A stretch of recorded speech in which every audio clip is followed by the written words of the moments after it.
If you are using Mac, it would be actually quite similar. So just reaching out to Google and search Anaconda, reaching out for the individual edition, download that package file and follow the instruction to complete the installation. Once you complete the installing, within application, you will see actually a Anaconda navigator. Okay, so this is the visual approach to start all the features that come with Anaconda. But today we are going to use some command 9 so that we would actually be able to start the Jupyter Notebook engine in a specific project folder.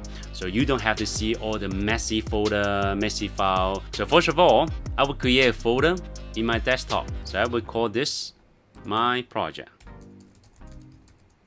And then like I said, we have to run some command. Reaching out to the spotlight. Okay, so this is spotlight. It's actually a magnifier for you to search program or file on your computer. And let's search for terminal. Terminal. We will have to change the working directory. First of all, you have to pick up some frequent use command in Mac or Linux or even the PowerShell in Windows. So one of the frequent use command 9 command is pwd, standing for present working directory. Press enter, it will show you where you are now. Okay, and really we want to change the working directory to this project folder that we just create. So the path name is rather long. So at the moment it's on my Mac drive user Sunny desktop project. You don't want to really type such a long path name on your own. We want to make good use of the drag and drop feature provided by your computer. So we will say cd stand for changing directory, change directory. Okay, cd followed by space, and then just drag this folder from the Finder to this command 9. So when you drag the folder, usually when you drag the folder, it's kind of like to move the folder or copy the folder, right? But this time, you simply just copy the path name of that particular folder to your command 9, so that you don't have to type this long path name here, all right? And then you can safely press enter. It will change the directory. If you input pwd again, it will show you at the moment you are in that project folder.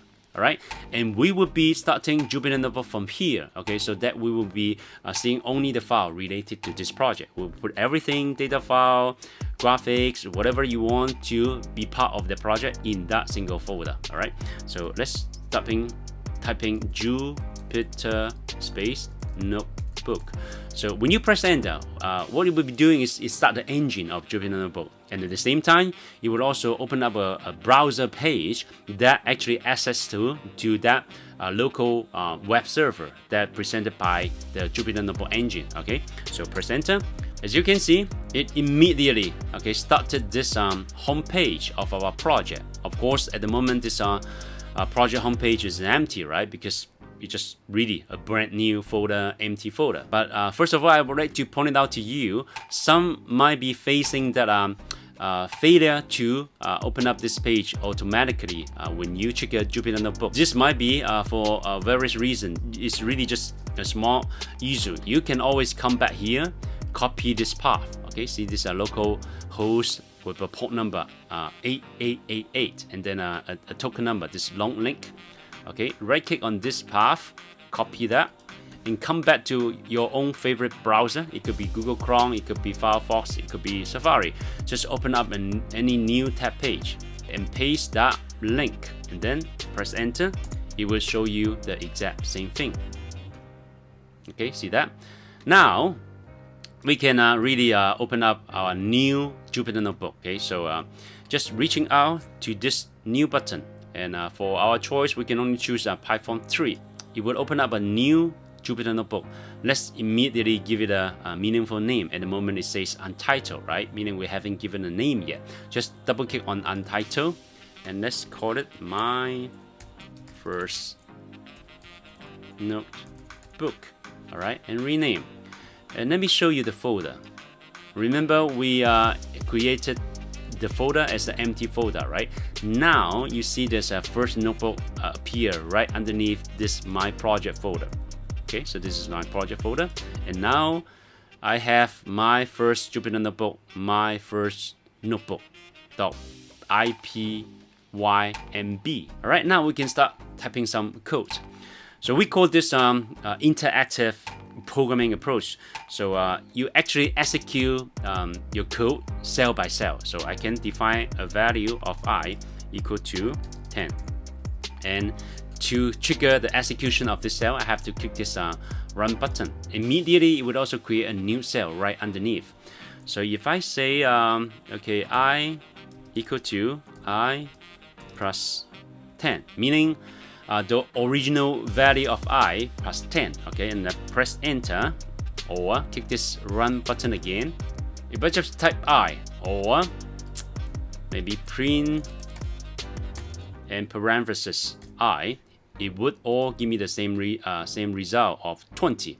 So now, what is an interactive execution? Meaning you can always go back to the prefix cell.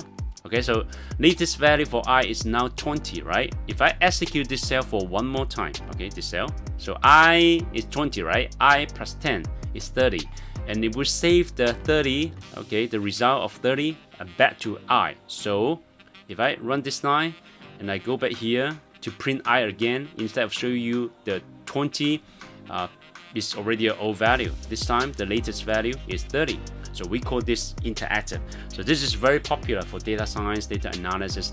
They would come back here and there to execute different cells according to their order. Okay, instead of if you use a co-editor, okay, you will have to write everything into one single file, and when you execute them, they all execute it as a whole. And here you can selectively choose what cell to execute.